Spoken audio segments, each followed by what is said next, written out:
Good morning, everyone. Thank you for coming along to the Africa Union Unicorn Effect panel. My name is Yinka Adegoke. I am the Africa editor of Quartz. We are a digital platform that is a global publication. We cover the new global economy. I have a focus on Africa in particular. And our coverage of Africa has always emphasized innovation and new ideas and new things that people are doing across a wide range of fields. I am very excited because every year we put out a list of 30 exceptional people who are doing amazing and inspiring things in the lines, usually in the lines of business and entrepreneurship, but in many fields. And I'm particularly excited today because we put out the 2017 list, which you can find at qz.com/Africa17 or qz.com, Africa17. And I think the thing I'm most excited about is the fact that this panel has 3 sets of our Africa innovators from 2015, 2016, and 2017. So I'm just going to start by introducing them right away. Right to my left is Matsi Modise of SiMODiSA. What do you call yourself? An entrepreneurship activist yes. in South Africa. We have Ciiru Waweru from Kenya, who is an entrepreneur with a business called FunKidz, an amazing furniture manufacturer, and she's going to talk a little bit about that and much of the other stuff she does. And our friend Bright Simons from Ghana of MPedigree. Again, another, your business is diversified so much, I don't want to narrow it down, so I'm going to let you spell that out again. And congratulations to our latest, one of the 30 people on our new Africa Innovators list, Rafalang Rabana from Rekindle Learning, also here in South Africa, but I think originally from Botswana. So thank you all for being here. What we want to sort of get into, because the topic that we have, Africa, the Africa Unicorn Effect, tries to capture this idea that there are these out there, particularly in the United States, there are these companies that are being valued at $1 billion, funded by mainly by venture capital money, and they tend to be tech companies. And if you think about them, they're the obvious ones, your Ubers and Spotify's and people like that. And there have been a couple of them, I think there are about 220 of them in the United States right now. Here in Africa, there probably has been 1 or 2. In particular, I think the most obvious one is Africa Internet Group, and who were funded to a tune of about $1 billion. InterSwitch was also another one, a tech company in Nigeria that was close to doing an IPO for about that valuation. But for our discussion, I just want us to talk about the role of innovation in eventually getting to that place where there might be $1 billion companies on the continent. I'm going to start with you, Bright. For some reason, I just feel that this one is for you. What does innovation mean to you and to your business? What role does it have? So I guess for a lot of companies, that can be a philosophical question. In our case, it's much more practical because when we set out to do what we do, there was no other company in the world doing it the way that we did it. And in 2004, thereabouts, I was in Europe. I wanted to come back to Africa. I wanted to contribute something more practical. I was thinking that I was going to set up a system that would enable African farmers to sell their products, particularly agricultural products, of course, for 3 to 4 times what we're getting now by simply providing a means to do organic certification at the cheapest way possible. Okay. Because this was a time when, to do To do certification in Africa, we will require consultants coming in from Germany and the rest of it, and it was extremely expensive. Eventually, we didn't do the organic certification, but the same technology was used to enable consumers to validate products and to confirm whether those products are genuine or not. I see. In a very simple sense, that means that you provide them with a tool of empowerment that helps them defend themselves against knockoffs and the rest. That system has had to continually develop. And now we call ourselves trust engineers. We are in the business of trust engineering. We believe that we are at the very cutting edge of producing systems that enable people to be able to validate not simply whether the product they are getting is genuine or not, but whether a particular transaction, is genuine or not. What does innovation mean in that context? It means, therefore, that it doesn't matter where you're operating from. It's entirely possible that, notwithstanding very huge resource limitations, you will still be world-leading. And let me validate that point. When we started, Europe was also on the verge of trying to do similar things. There's a program called FPIA, and this was very much focused on pharmaceuticals. So if I get a pack of medicine, an anti-malaria, in Europe, more likely, I get a pack of medicine for diabetes, insulin, or something like that. Right. Will I be able to confirm that it came from the original source? The truth is, today, you can do that in Nigeria, but you can't do that in Sweden, where the first pilot in Europe happened a number of years after us. So Nigeria is the only country in the world where, for a particular category of medicines, in this case, anti-malarials and antibiotic, you can walk into a pharmacy, pick up any random pack, and you'll be able to certify the chain through which that medicine traveled from the factory through the ports onto the shelf. That is world unique. To my mind, that is very obvious innovation. The fact that you can do that in Nigeria. The second point is also that we achieved that at a capital investment of about 1%, what the equivalent cost in Europe is. So innovation in that sense is not merely newness or novelty. It's also extreme productivity. Right. It's also extreme efficiency. Right. I'm going to just ask the same question to Rapulang. What it means to you and to your business. Sure, thank you very much. I think there's a couple of ways you can look at innovation, on a philosophical and on a practical level. On a philosophical level, for me, it's always about believing that the world should be a different way. And the different way is that's often more efficient and more effective. And certainly as an entrepreneur, that's something that I've applied through businesses. In my first business, we came out of university. The cost of telecommunications was so high, and we just thought that there should be a cheaper way to communicate. And that's when we developed some of the earliest versions of mobile voice over IP and what we now know as sort of Viber and WhatsApp calls and the like. And that was back in 2006, and it came from a conviction. So I think innovation at its most basic form is a conviction that something should be better.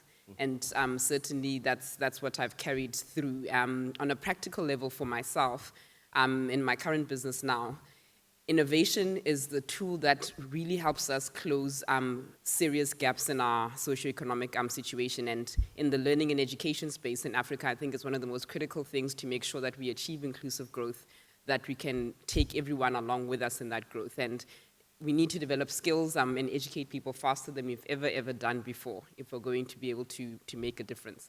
So again, starting with the conviction that we should be able to use our technology devices to learn and build skills better is kind of where we started there. And using very simple methodologies of combining the best we know about learning science and the best we know about how the mind works and learns, and actually putting that into a technology solution that companies can use, that universities can use to learn faster. And we've been quite effective in changing how quickly people can assimilate knowledge. So for example, typically companies might put, training manuals out, 300-page manuals or 2-day training workshops, and you hope everyone's learned something, and you have tea and coffee at the end, and it's sort of all over. Yeah. And no one really knows what you know. And we need to sort of change all of that if companies are going to be able to perform, or even academic institutions. So we essentially repackage that kind of content into interactive micro-learning steps, so little learning nuggets, sort of in a digital flashcard. That is question-based, and it adapts to how you're performing until you actually demonstrate that you've retained the content. And it supports you until you actually have taken in the corrective feedback and retained that content. And that dramatically improves the way people retain the knowledge. And we've seen pass rates improve by over 50% just by packaging content in a different way. And I think it also speaks to the fact that many young people don't come from a strong learning background. So it takes an incredible amount of discipline to master a 300-page manual on your own accord just by reading. And we need to provide a great deal more support in that respect. So on a practical level, that's how we're looking at doing innovation there, and it covers all kinds of areas from compliance and financial services to improving your English skills at university so that you can actually assimilate the content there. And that's how we're going to be able to make these leaps and bounds that we need to be able to make for the continent to get where it needs to get to. No, thank you so much. Ciiru, I am very familiar with your business and what you do, but and I'm almost, it's a bit of a shame that we don't have some of the pictures of your amazing furniture, but I'm always fascinated by this idea of what inspired you to start that type of business. You know, much of the talk, you know, this conference and many other conferences is often about the impact of technology in a very specific way. I know you use technology in your business, but you're thinking about it differently. So I just want to hear about how, you know, again, the role of innovation in pushing FunKidz forward. Thanks, Yinka. So my business is called FunKidz. We're an innovative children's brand based in Nairobi, Kenya. And what we look at is the children of Africa and the world. We know that in the States or in developed parts of the world, children's business is big business. But in Africa, for some reason, where we actually do have quite a number of kids, we don't seem to have focused on things to do with their safety, starting from the furniture. Conversations around education are big, but we're not doing it any differently. So for example, we have a program called Kids Go Tech, and where we teach children actually how to innovate. We've been discussing the fourth industrial revolution. How's that gonna happen if we've not started teaching children how to do that anyway? I don't know what we're saying. And it's not because it's a nice to do thing, it's because the continent needs to start manufacturing their own products. We know there's a lot of amazing stuff happening on the software space. Yeah. But what about hardware? Every day I keep saying we've never even made a light bulb in Africa. This is 2017. Yes, we have all sorts of other technologies, but if you're looking at the woman or the student in a rural village, let them learn how to make their own lights to start with. So when we look at also the furniture that they use, right from when they're babies, the baby cot, the furniture for children in Africa is so unsafe, it's unbelievable. It's uninspiring. So we set up a factory where we actually manufacture very safe, very funky, but very functional furniture. Our homes tend to have minimum 3 children, a cousin, somebody else. So we have triple, quadruple decker beds. It's practical. We all need to be in one room, right? We're looking at the safety. We're kind of big boned. The cots need to be heavier. And what's with this brown furniture that depicts Africa? Not brown. Children love color. So we're changing that. And we're saying butterflies are universal for girls, right? Color, blue, green. Why aren't we doing this on the continent? Our children deserve better. So I know last year Quartz quoted us being the IKEA of Africa. We're correcting it. We're the FunKidz of the world. The fact that we flat pack furniture is not new to the rest of the world, but for Africa, we're like geniuses. Yet it just makes sense because you need to transport it on what we call a boda, on a motorbike. You just need to pack it and take it upstairs. So we're looking at different ways of manufacturing. I can see in the audience, one of our suppliers, we do printing on furniture. In Kenya, we are like, oh my God, you print on your furniture? We say, yes, how do you get consistency? How do you get the right color? You must use technology. I'm a creative, I believe in art, but to scale, it can't be by hand. Right. If we get an order for 10 or 100, we can guarantee the exact same artwork because of the technologies. We have CNC routers. We're not engineers, but we are creatives in the manufacturing space who use engineering technology. So again, if we want a perfect flower shape for a bed or a product, it will be because we draw it, and then we can cut it to the nearest perfection possible. We need to do this, but we need to do this at scale. We're talking about creating jobs, education. We must combine the two, and I use the word leapfrog literally. We need to start doing this last century for the continent. So that's what we look at in terms of innovation. It's how to look at, we've targeted children 0 to 16.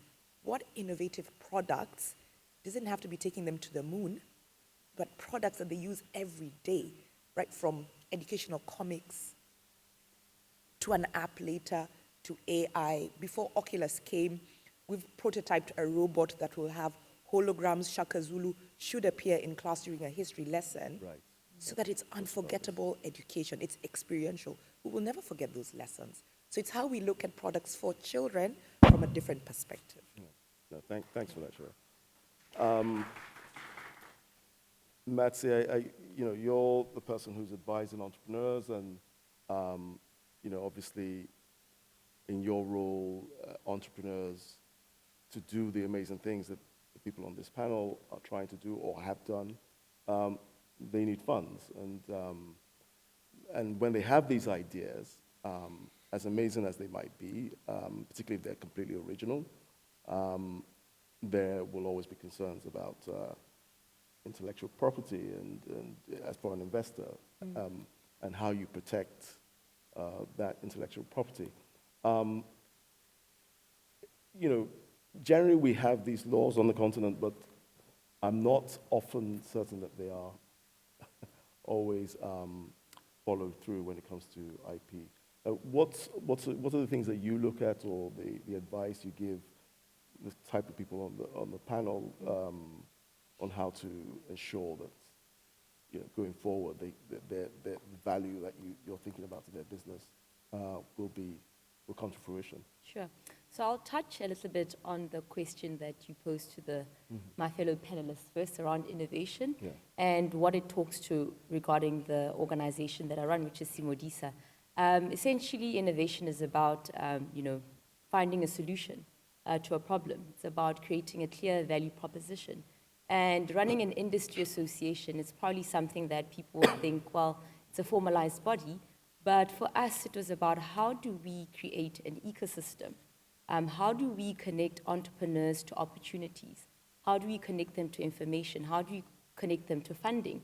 And one of the initiatives that we have created at SiMODiSA is about creating a digital ecosystem, which is essentially curated by the various parties within the ecosystem. And digital for us means that you could be anywhere in the world, you could be anywhere in the country, you could be in the rural areas, you could be in the urban areas, and whatever information that is available, whatever funding is available, whatever opportunities is available, it's accessible and it's scalable. So creating this Venture Central essentially was our solution and our innovation around how do you connect entrepreneurs to opportunities and this information. And talking around IP and exchange control, I think it's very, very important that we create an enabling environment. There's a role for everybody to play within ecosystems. Government lays the rules. They essentially put together these regulations. However, we need to ensure that these regulations are progressive. They're actually helping entrepreneurs and not inhibiting entrepreneurs. And I can speak from a South African perspective that in South Africa, we have a lot of innovations that we ourselves have not been able to explore and discover because we haven't done a good job at selling ourselves as an epicenter of innovation on the continent. And we realize that some of the reasons is around the regulations that we have. They're not making South Africa attractive. They're actually making other entrepreneurs go to places such as Silicon Valley and various other enabling ecosystems globally. And we're not necessarily able to capture the essence of South African or African solutions for global problems. Right. And we've identified that some of the policies that have been put in place are not enabling. So, as an industry association that is engaging the public and the private sector around how do we help entrepreneurs around. So are you lobbying the government? We or always are lobbying the government. So since 2013, when we were established, we had a framework of policies that are going to nurture high impact, high growth SMEs. Right. And part of it was IP and exchange control. We also had visas, or perhaps an introduction of entrepreneurship visas.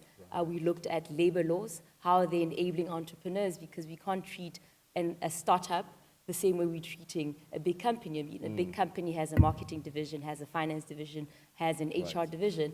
However, when it comes to labor laws, they're very, very restrictive. So those are some of the lobbying opportunities that we always engaging. But in terms of IP and exchange control, since we started in 2013, we've been able to shift the dial, because in the last budget speech by our former finance minister, they were able to say that, well, we understand that for a person to register IP in South Africa, they have to go through certain loops.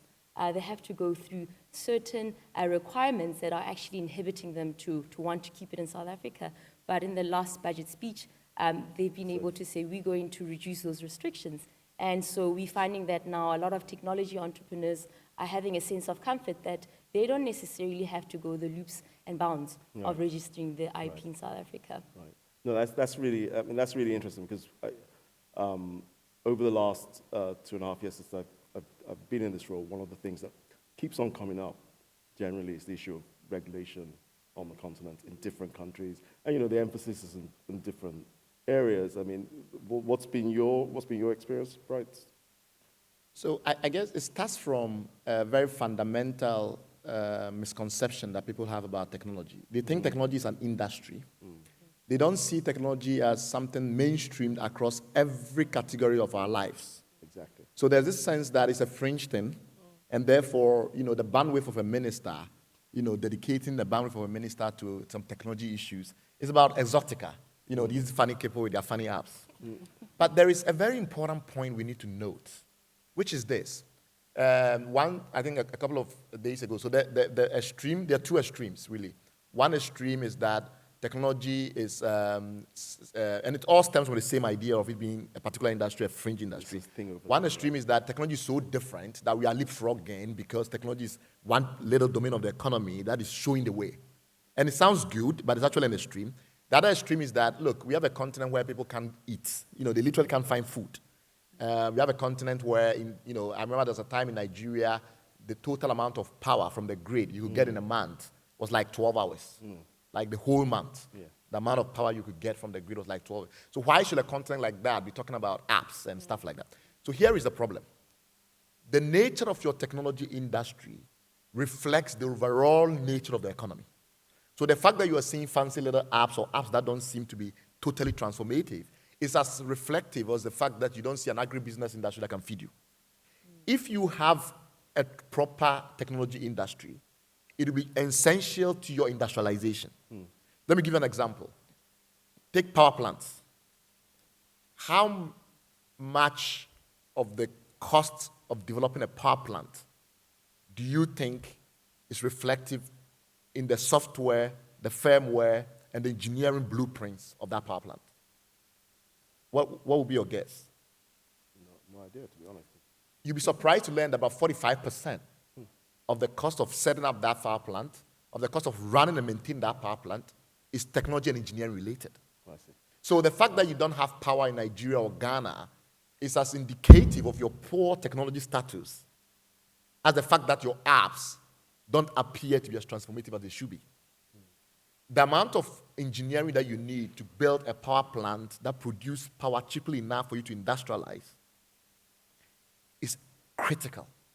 So when you look at Ghana, you find out that the average factory in Ghana, for the same amount of power that the average factory in the US spends. So the average factory in Ghana spends about 38,000 for 100 kilowatts hours of power. The US company spends $6,500. You're not going to industrialize by that. And then you find out that a lot of that is poor engineering and poor technology, including poor power plant software.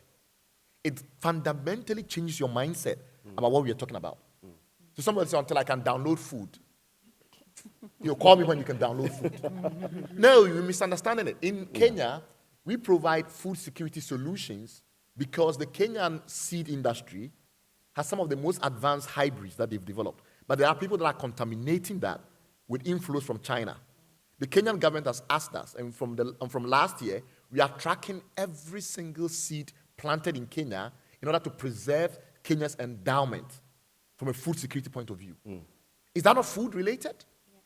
So technology can be so fundamental to all the stuff you're talking about, fourth industrial revolution, radical economic transformation, etc., that to me, the biggest problem, and that is answering your question about regulation, is that ministers of state, leaders, even business leaders, don't understand that fundamental and integral nature that technology will play to our industrialization, our transformation. That's the problem.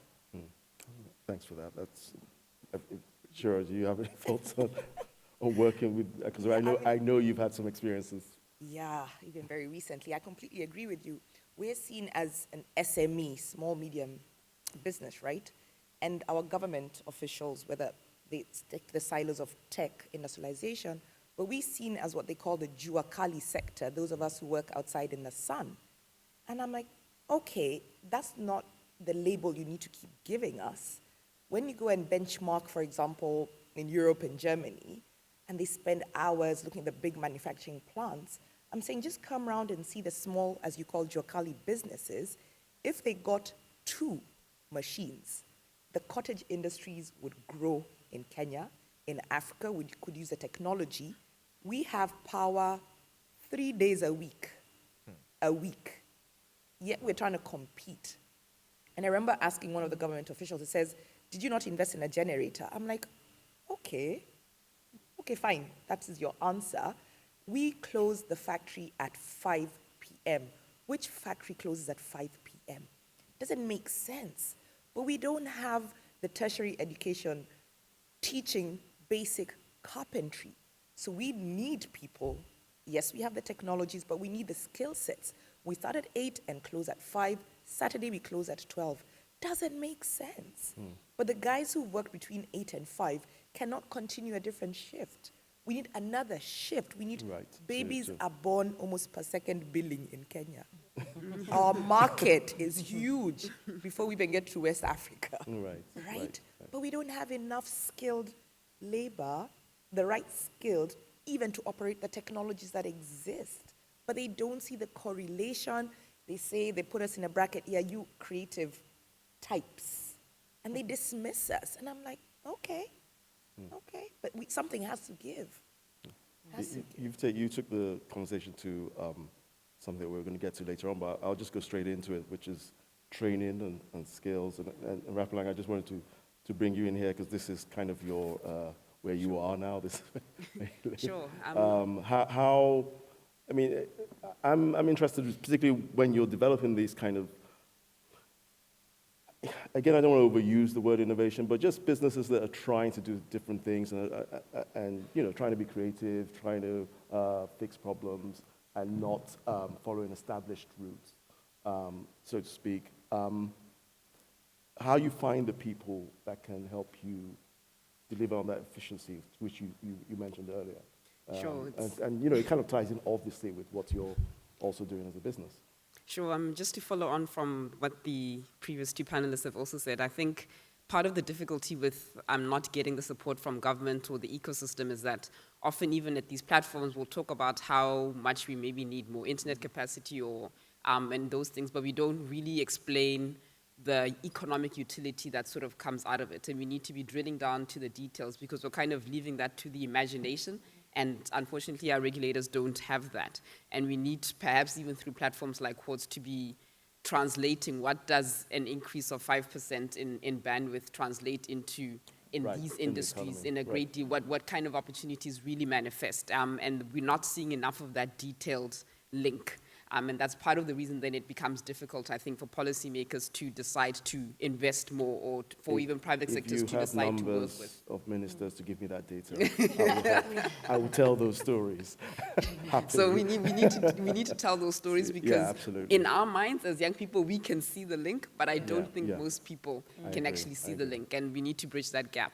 And you know, in terms of the issue of scale, especially around sort of skills in education and the like, I think we already understand how to, you know, educate a group of people in a classroom of 30 people. And the issue of scale is that we need to be able to find ways that allow us to achieve some of those same things, but across millions of people at the same time, because it's not going to help us to just be able to do that sort of for those 30 people. And until we sort of crack that, we're going to keep having these chronic issues that some of our panelists are having here.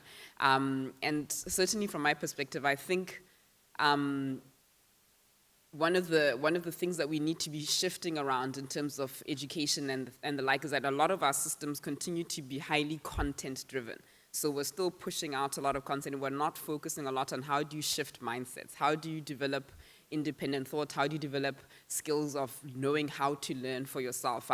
And that's actually the next frontier, I think, of human development that we haven't quite cracked, that we can crack it perhaps in an elite school of small people, of a small number of people, but really understanding how to shift mindsets is not something that we've understood in a great level of detail. And certainly from some of the other panels I've had, even with academics and universities, even if we try to unpack what do we mean when what are the real skills required to say that someone must know how to learn, and we must learn how to learn for ourselves. And we really still can't unpack some of those things. We really don't understand what are the triggers in the human mindset that actually get you that far. And certainly that's some of the research that we're looking into to really try to develop much clearer frameworks about how we would work on mindsets and not just push content, because ultimately we should be in a position where people can learn of their own accord and not have to be pushed content to sort of know something. And then we've reached real scale, when people can learn of their own accord and it's not dependent on a teacher or something else pushing content to them. And that's the major constraint right now, that we haven't quite figured out how to develop that part of our process in the education system. Bright, do you have any challenges finding people to build your businesses? So I feel here too there is a problem of siloization, which is big, which is that there's a sense that the educational system somehow is this organism embedded in a bigger organism that, in a Polyankov manner, is different, and therefore we should make education-centric or education-specific policy. I feel the real problem is that the intellectual climate as a whole is very important. When you look at world ranking of universities, rarely do German universities rank high. And yet, for some reason, German productivity, German output of innovation, German output of technology is remarkable. Why is that? Because the entirety of German society revolves around this idea of continuous improvement and innovation. Same way you find out that Japanese universities don't rank that high up, and yet still the output of Japanese universities are dramatic. The reason is simple. You need to stop thinking about education as this little organism embedded in a bigger organism and think about the entire intellectual climate of the society. That's one point. The second point I also think is what we're going to continue to see, which is this new idea of cognitive exoskeleton. So the cognitive exoskeleton idea is that we're going to see more tools that enhance the productivity of average performing workers till they begin to perform like servants. And that's very critical. So if we're looking at technologies like artificial intelligence, people have told me, okay, if automation was to be embraced in Africa, we're going to see a lot of people get out of jobs. No, that's silly thinking. We are at a stage where anything that will enhance the productivity of workers will have multiplier effects that expand the economy and allow the absorption of more workers. How does that directly address the point around scaling and talent development on the continent? Twofold. One, we have to start to think about all the other forces in the society that impact young people. Media, to me, is critical. When you pick up a newspaper in Africa, 90% of the content is politics. Yeah. But that 90% of the content that is politics is really big people shouting and lobbing grenades at each other. So it's not even serious politics. Personality politics. Yeah. When you take a newspaper from the UK or take a newspaper from China, invariably, a good chunk of that is engineering stories, stories about getting to Mars at at $1.30 per kilometer, which is what India did when they went to Mars. They spent 1/10 the cost that the US did. And they were the only country that got to Mars on first attempt. You know what? These were front page stories. The Indian press milked the hell out of it because the intellectual climate fosters an encouragement of the sciences, of the humanities, of transformative thinking. How often do our journalists in Africa talk about anything that will inspire a 7-year-old girl to want to create something transformative? So we need to fix the intellectual climate. We can't just leave it to the educational system. Second, teachers themselves. We can't create a system where we make the assumption that the teachers have the skills to do the teaching that is required to change the outcome. And that requires cognitive exoskeletons. What does that mean? It means that the teacher has to be able to go into the system. Maybe the teacher was failed in training college, but there are tools now that enable the teacher to be more productive in class and to be more effective in class. Are those tools available?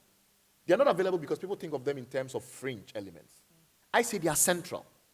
If you look at the Ghanaian educational system, and you look at the amount of waste in the Ghanaian educational system, if you cut out that waste using technology, you will educate twice the number of children that are being educated today at twice the level of quality. So it's not a little apps, rekindle, it's not. This is central. It's about making the little money we have go far enough. And it's about getting outcomes that are of extreme levels of quality. And we're not having that conversation. We seem to think that the technology conversation is one conversation on the sidelines. And the main conversation is industrialization, beneficiation. These are all big words. But fundamentally, the mainstream point is improving productivity, improving outcomes. And technology is central to that. I sound like a missionary, but it's true. I want to get into a couple more things, but I also wanted to open it up for questions from the audience as well.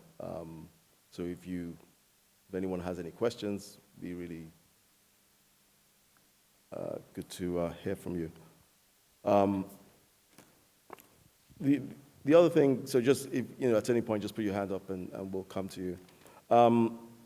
The other thing I wanted to get to was, again, just thinking a little bit about how companies like yours, like the ones on this panel, how you convince investors to take a chance with you when something hasn't been done before. And it's almost an intentionally naive question because if we were having this conversation in New York or London or somewhere like that, it would almost be like, it would be an irrelevant question. But when you're trying to convince investors here who probably want to play it safer, right? What are the things that you think they're looking for? How do you get them to see the potential of your innovative idea? Raphael, do you want to try that? Sure. When you're asking that question, I think the more important derivative of that question is how do you convince your clients or get clients more? Right. I think that's actually should be the bigger focus for entrepreneurs, because ultimately most businesses won't ever get external funding, and client revenue is still and remains the best form of funding that you'll ever get. And I think what we do need to be able to achieve to get to that $1 billion valuations of African businesses is big businesses and consumers to be buying more of and be more open-minded to innovative solutions. Very often we want to still sort of refer to something that came from outside or something that's been sanctioned from outside, and that's what's really constraining a great deal of our growth. I remember in our first business, whenever we wanted to launch a new product, we would seed it with a British PR agency, so then only then would the South African media be prepared to pick it up, because that was the fastest way to get it out. Whereas if we started it here, it would take too long because I'm not sure, are you real or what? And that's the kind of shift that needs to happen in all sectors. If we're not willing to buy and bet on our own sort of products and services, we're not going to be able to sell enough, and these businesses are not going to be able to grow big enough to get to those significant valuations. When you do get to sort of the investor side, I think it's, for me, the most important elements of being able to convince investors to work with you really comes down to traction and meaningful actions that you've actually taken on the ground. I think when you've been able to bet your own time and whatever you had in terms of resources to get to a certain place and achieve results, that's really what people are looking for. Too often we still want to rely on maybe an idea or an early stage proof of concept, or I need someone to back me so that I am more confident. That kind of state of mind of entrepreneurship is what sort of, I think, holds too many back. And until you've bet on yourself, because this is your dream, you're not going to be able to win sort of someone over. And it's really just, have you done what you set out to do? It's actually a very, very simple question. And it's the doing that's the most important thing, and I think that's what investors want to see. And when you have that, the conversation becomes a lot more meaningful. Matsi, in your work, working because you're sort of in between both sides. I mean, what do you see out there in getting investors to take bets on companies doing, different or innovative things? Well, I think currently we're experiencing interesting times globally on the continent and also in South Africa. There's a lot of political noise, and it makes it very difficult for capital to flow into startups because of the risk that it entails. So it's a function of how do you, during such trying times, try to convince investors to actually bet on you. But our organization is about ecosystem building. It's about working with venture capitalists, FDIs, people that are investing in small businesses. And essentially, we find that it's a bit of a challenge venture capital in general in Africa, it's a bit of a challenge. In South Africa, more particularly, it's very difficult for us to grow the industry because it's not necessarily, we're not necessarily getting the support from the government. A lot of the money that's flowing, it's from private family offices, it's from private institutions, and we feel that as much as venture capital is very, very risky, if there was some form of co-investment between the government and the private sector, it will leverage that risk. It will underwrite it, or so it will leverage the risk, and more capital will flow. Because the minute you feel that your country actually does believe in investing in startups, early stage investment is very risky. And currently, we just feel that if more capital could flow, if more capital could be leveraged, if there was a sense of co-investment, there will be growth. So we have to essentially, entrepreneurs are always encouraged to bootstrap.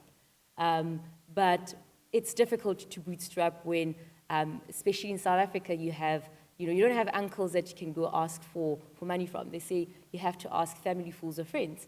But neither of your family, fools, or friends actually have the money. So it's a triple whammy in Africa. It's a triple whammy in South Africa. But you have to be resilient. You have to, like Rapalang said, ensure that you yourself can look at your customer base, because funding is not necessarily easy, even in established economies. As much as we feel that Silicon Valley it's very fluid with capital, I'm sure they also experience a sense of having to convince your initial investors. So I don't think it's too unique to Africa. I think it's a global phenomenon. But from a policy perspective, we've looked at venture capital creating incentives. So ensuring that in South Africa we have what you call the Section 12J, which is a tax incentive for people that are going to invest in venture capital companies. So how do we ensure that we are creating the necessary incentives from a skills and a capital perspective? And how do we ensure that those particular incentives do work as much as they can be formulated as a tax incentive? Yeah. How do we ensure that people can feel that, well, by investing in startups, I'm actually getting money back?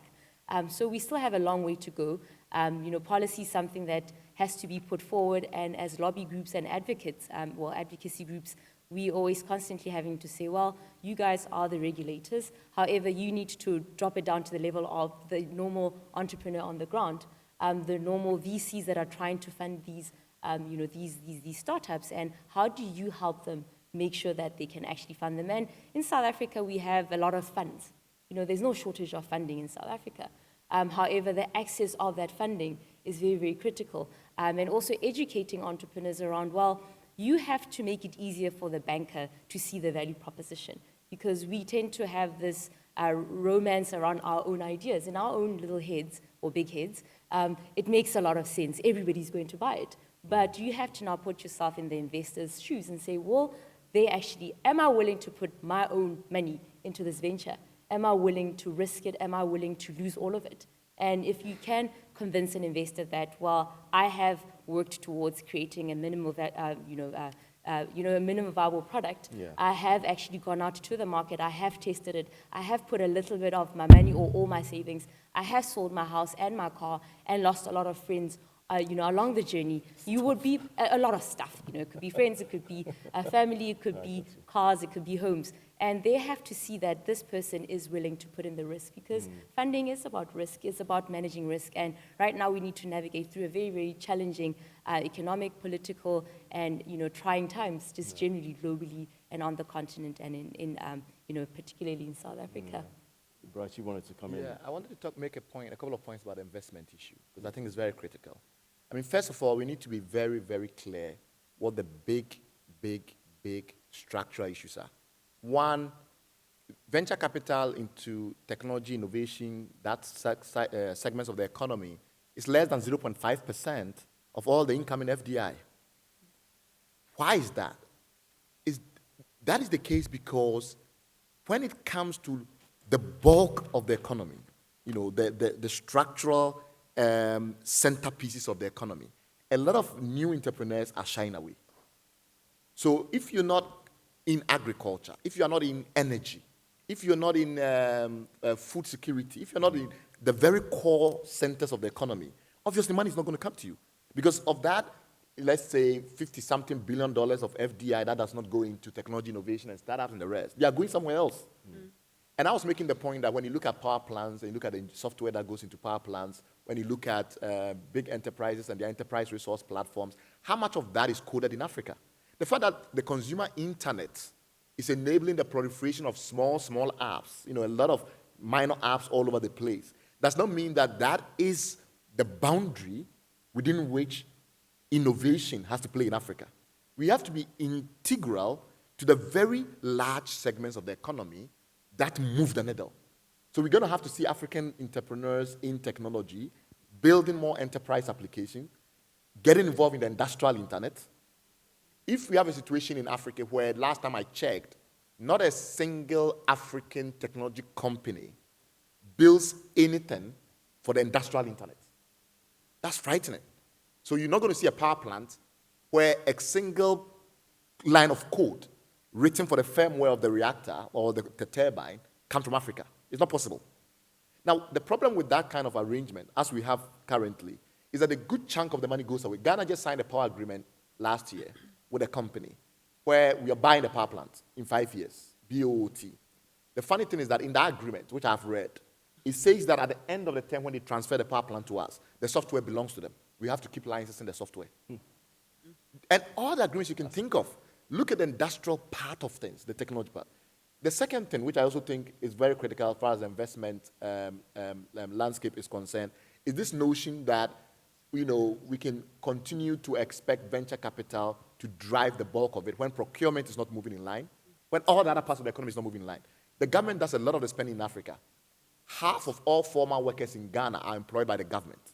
That tells you a lot.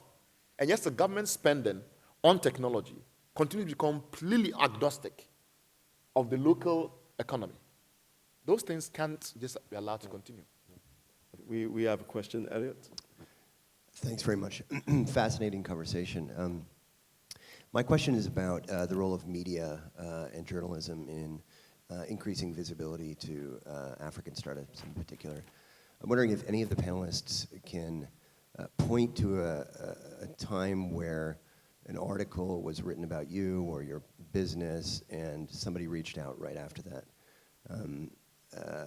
to say, look, I'm interested, I heard about you in this magazine, etc. I'd like to invest. I think maybe I can answer on that. Quartz Africa did a fantastic article on us. And I must say that changed the conversation. We've been in this business 7 years. This article was only done the other day. And that changed the game. We get local media in Kenya. Every day, every week, I get a call, can we feature you? And I say no, because the story is not about what I do. The story is about how much money did you start your business with? And it has nothing to do with anything but what we do. So, Quartz Africa, thank you, honestly. I mean, your article was unbelievable. We then had CNN, whom I had refused to do an interview with, because Africa is a ticking hot thing, they say. But the article was amazing. And yes, it featured Michelle Obama as well, and me. But it was unbelievable how the foreign articles or the foreign media, they capture, intelligent questions about our businesses, about the future. But locally, I'm still seen as a woman. Yes, I'm a woman entrepreneur, but it's not a pink business. It's a business, right? When you go to the financial institutions, I'm not going to present a pink business plan. Look at what it does, the impact. I'm in manufacturing and everybody wonders, but you're a girl. I'm like, don't remind me.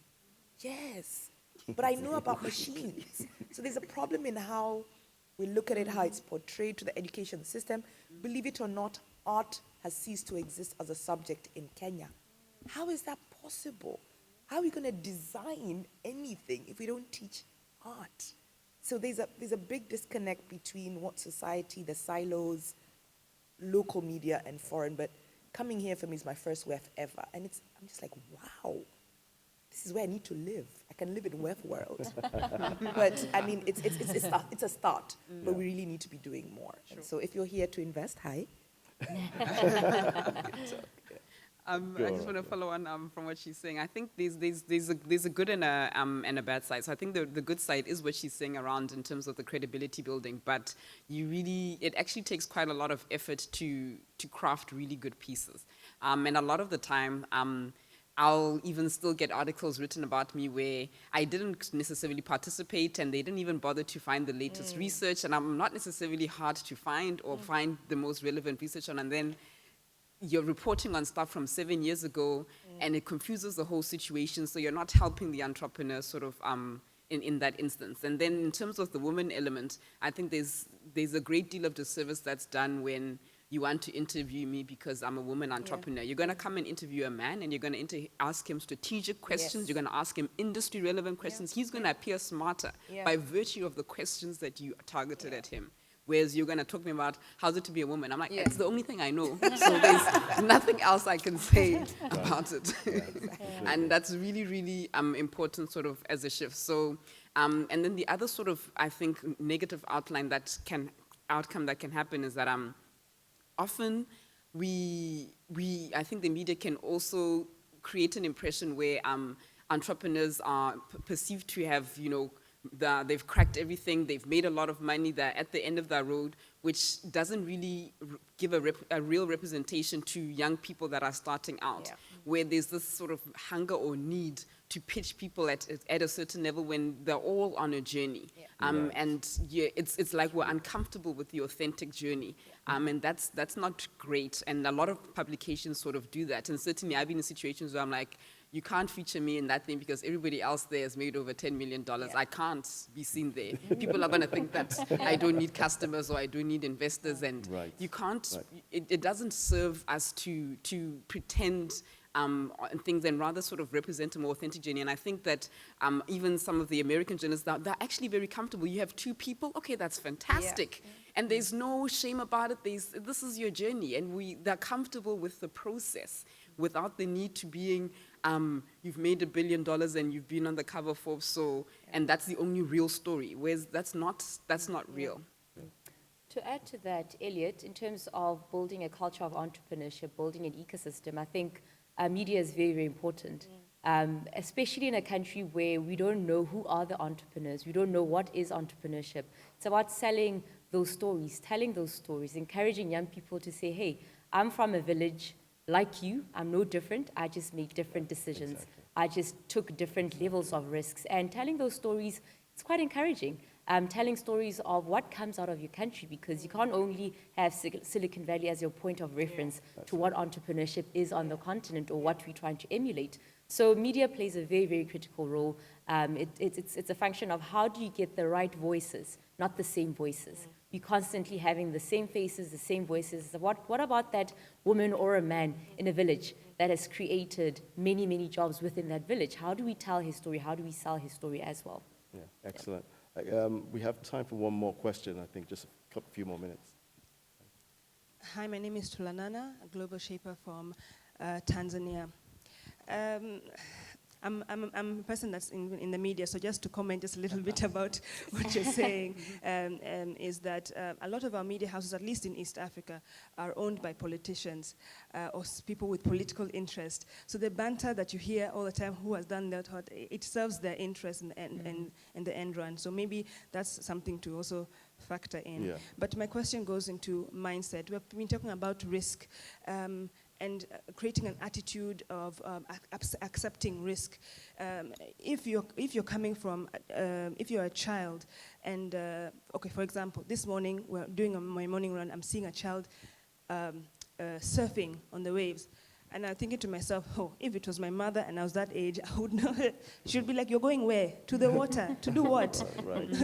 And what if something happens, you know? So that attitude of risk from a very young age hasn't been instilled in us. And so I'm asking, where does that mindset, risk mindset shift?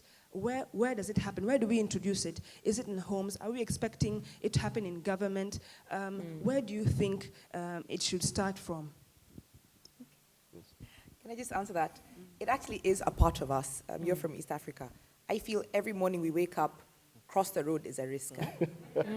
Taking our public transport system is a risk. You don't know if you'll make it, the accidents.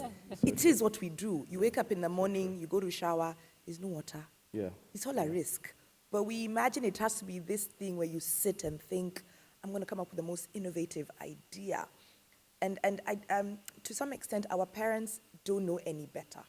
Again, media, what they've seen, right? But if we start showing that car seats, for example, or seat belts, we don't use them.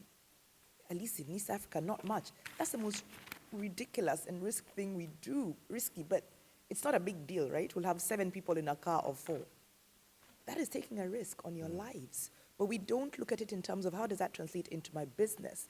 And this thing of failure, if you fail, or if you don't do well in your exam, you are labeled. That is actually the problem. It's about what if you fall while surfing? What will the people say? What if you start a business and it doesn't succeed? You are labeled a failure. That is our problem. It's not about not taking the risk. It's what will your father, your mother, your neighbors say? You tried, it didn't work, but that's how you have to do it. Otherwise, you'll never take the risks. Right. I think there is also one very fundamental cultural difference that some of us may not have noticed about the way we run businesses in Africa. We don't yet treat businesses as machines that you need to pump up, psych up, and just go, put it out and let it make money. There is a lot of identity bound up in business. So I know people for whom their business is very much a part of them. It's their lifelong occupation and things like that. I think that also sometimes stands in the way of investors, also stands in the way of risk-taking, etc. Because invariably, you're not willing to let somebody come in, take a good chunk of the business and invest. I've had a lot of PE people tell me that, look, I came in and I tried to invest in business, but I just can't get a meeting of minds with the entrepreneur because they're so bound up in the business. The identity and everything else is part of the business. Whereas elsewhere, there is a tendency to treat business as machines. And if you pump it up properly, it's going to go and generate wealth. And maybe, I'm not sure whether we should change it, but we should be acknowledging of that point. We should be aware of that. Yeah. This conversation has been fascinating. I've really enjoyed it. And extremely grateful and proud that you guys are here with Quartz and Quartz Africa. Thank you very much. Thank you very much for attending. Please go to qz.com/Africa17 to see the list of our next 30 innovators in Africa. Thank you very much.